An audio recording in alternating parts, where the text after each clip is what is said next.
tanto, ma se permetta lei mi voglio presentare. Non mi interrompa ma mi lasci terminare. Senta un po' ciò che succede in me. Non mi interessa, può pure andare e faccia meno di balbettare. È un buon consiglio che non deve rifiutare. Ascolti per favore, di ciò le chiedo scusa ancora. Mi sorprende in verità, non è modo di parlare.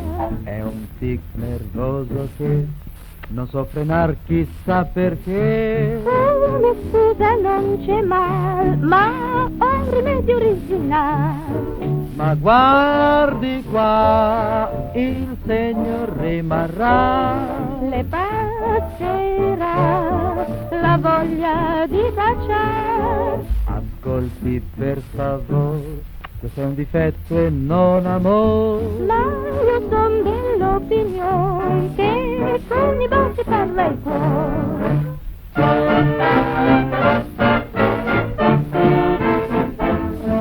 Così tanto, se mi permetta lei io voglio confidare il gran segreto del mio tic che fa baciare. Questo è un mal che è contagioso, ahimè.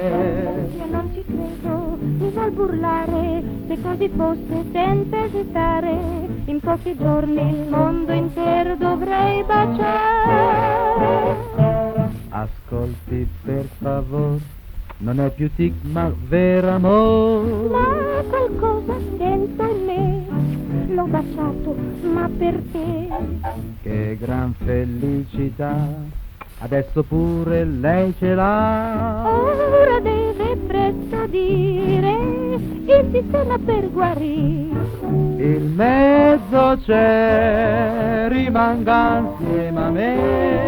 Mi tornerà la voglia di baciare. Ascolti per favore, va via il difetto e vien l'amore. E restiamo un poco insieme, Fra 3 mesi sposerei.